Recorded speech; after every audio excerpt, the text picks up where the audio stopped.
Hi everybody, welcome to our lecture for Chapter 10, which is Transportation and Food Services. This is also going to be a fairly quick lecture as well.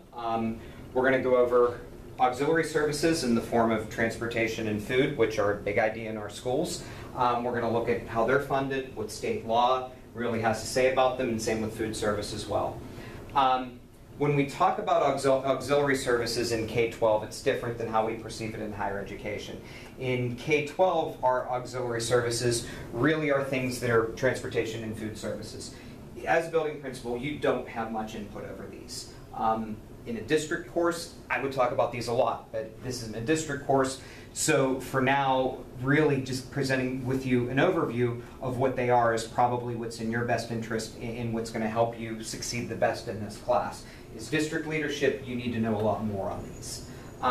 Transportation takes a lot of administration at the district level. The superintendent is normally involved in it. The superintendent will normally have to be the one that makes all the tough decisions as to whether or not there's a transportation issue or problem that needs to be addressed. The only area that you tend to have input at the building level is extracurriculars and athletics. Most of the other things, setting up routes, where the buses are going, how that looks, what time they come, that's really handled at the district level. So, school transportation exists to move people from one location to another. One of the challenges in this state is the idea of unitary status.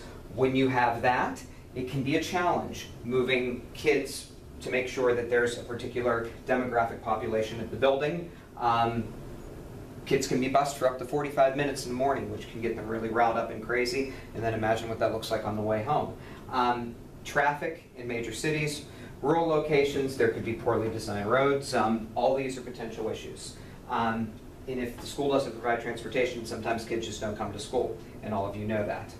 So we have school transportation, and we fund it because of parents. Parents argued and fought when it was required for their kids to go to school, that if we have to go to school, then there has to be a way to get our kids to school.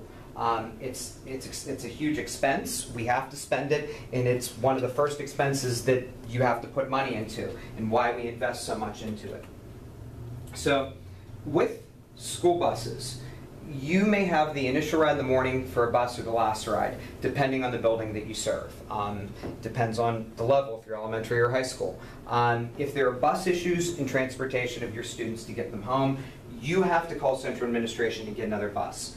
Most districts keep an extra bus just in case there's an emergency that would occur on site at the buildings in case something does go wrong, but you have to keep that in mind. That's one of your few responsibilities.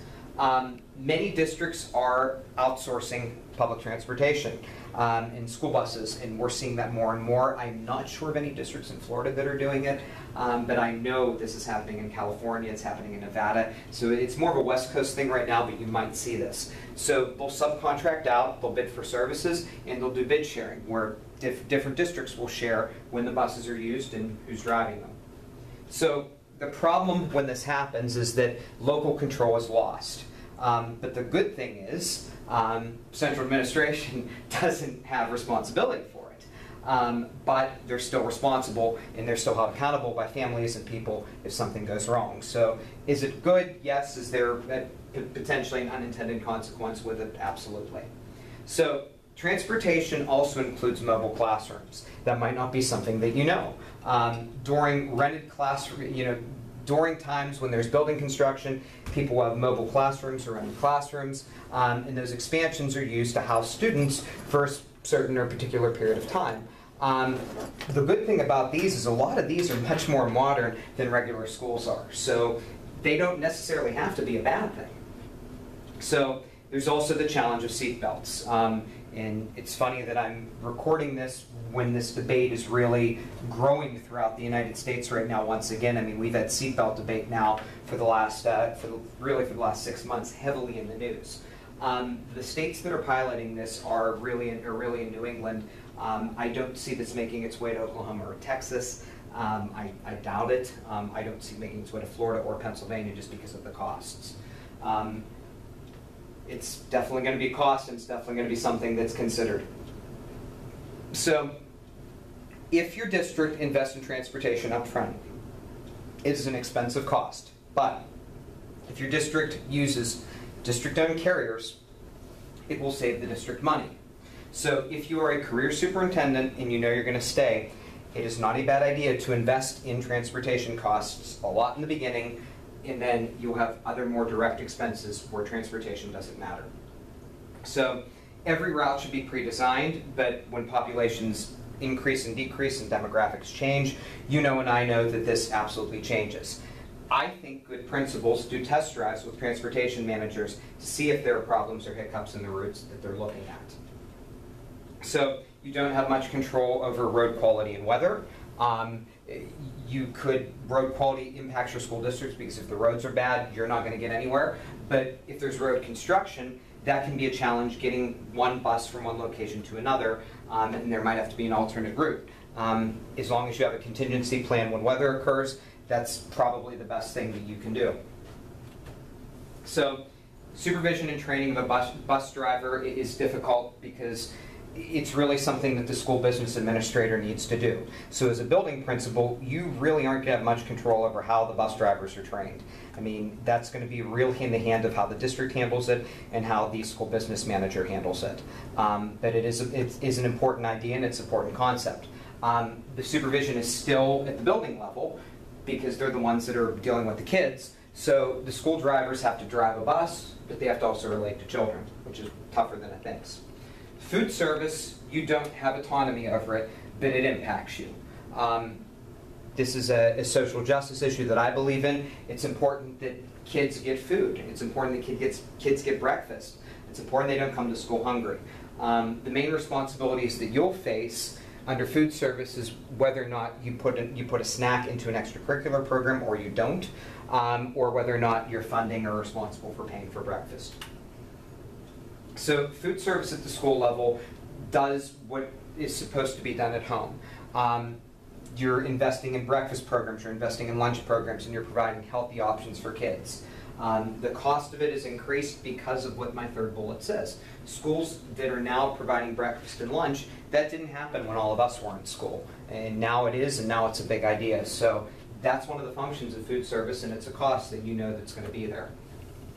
So the local role that comes with food service really deals with how the district gets money, whether or not it comes internally from their budget or it comes from federal aid. And that depends on the number of students that you have that are eligible for free and reduced lunch. Sometimes there are some areas that don't have access to quality food like others do, and that can create a challenge as well. So here are the common regulations, and this is funny because I actually took this from an old early childhood class that I took, that I taught. 30% of a meal's calories, no more than 30% can come from fat. Less than 10% must be saturated. The district has to provide a third of protein, vitamin A, C, iron, calcium, and calories. And after school snacks, if you do them, they have to be 2 of the 4 of them. So I think that's pretty interesting, that's still the regulation that's on foods. In-house operations, there are 4 systems. On-site kitchens, that's the most common one. There's base or centralized kitchens. Mostly on-site ones or mostly satellite ones are kind of a hybrid of each one of them. All that you really do with food service is hire personnel depending on the structure of the program. So there are similar challenges with this. The Healthy Schools movement, while it's a great idea, it did increase cost of food. And I question its validity because in some cases you have very little control over what the child eats at home to begin with, and then you're worried about healthy food or not. So this can cost money for the district, and it can also create challenges as well. Food insecurity is common in poverty, and you don't need me to tell you that. That's basically when children fluctuate from periods when they have a lot of access to food and some periods when they don't. It causes things like binge eating and serious health issues, and that's certainly worth a consideration from you to think about. So the big movement in the United States is this Healthy People 2020 movement. It's the one that we go over in every Ed Admin program and every early childhood program because we're trying our best to implement physical ed into our school system. We're trying to make our meals healthier, and we're putting health as a higher priority in schools. And that's the big thing that you need to know. So contracting food service, you can do this the same way you could transportation. You can outsource it. Less employees are on the payroll, there's more efficiency, but if the program's federally funded, you need to make sure that who you contract to actually is meeting the federal mandates. That's a big challenge, and that's a big problem as well. So breakfast programs are growing across the United States. I think they're in more than 50% of the schools now. That certainly wasn't the case in the 90s, but they're growing. That's another cost for the district because it increases the cost of food and it increases employee time as well. So consider that as well. So fundraisers are another issue. Fundraisers can be a challenge because you might be in a school that is selling unhealthy foods as a snack. So that can distract children from having healthy meals. So schools have started now, instead of doing chocolate chip cookies, candy-covered pretzels, and things like that, to do fundraisers, crayons and scissors and paper and things like that. I mean, we've changed our target audience for fundraising more than anything else. So Oklahoma has done this. I don't know if this would work in Florida, but Oklahoma has done this notion of grow your own food. Many districts have started this initiative. There's a farming and agriculture component. Kids learn how to grow food and then they actually use it for their own meals. But it does cost a lot of money, and it could be something that could cost a lot in a district. So food service has to give good meals to children, but do it at an economical rate. Students would rather be able to choose their own stuff, but that doesn't always happen. In most of our schools, kids are given a limited choice, and that's what it is, that they meet the objectives that the federal government has mandated for them. So one of the things that you can do really with food service is note at the building level when you have leftovers and when you don't have leftovers. If something was wasted and it didn't work, you as the building principal can report it back to the district level so they can use that to make future decisions for future years to save money. So the next chapter really is the legal chapter. I mention this because I've taught this class now for in multiple different institutions. I've taught it as an undergrad course, I've taught it as a doctorate course, I've taught it as a master's course. I've never covered the legal chapter. I've never had to. We normally skip over it because it's just something that we do 1 to 10, skip 11, and do 12 and 13. This will be the first time that I'm doing this, and I'll do it for this course. But the last 2 chapters are very quick and very simple because they're site-based management, and we've already briefly looked at it. If I can do anything else to help, please let me know, and I hope you got something out of this. Thank you.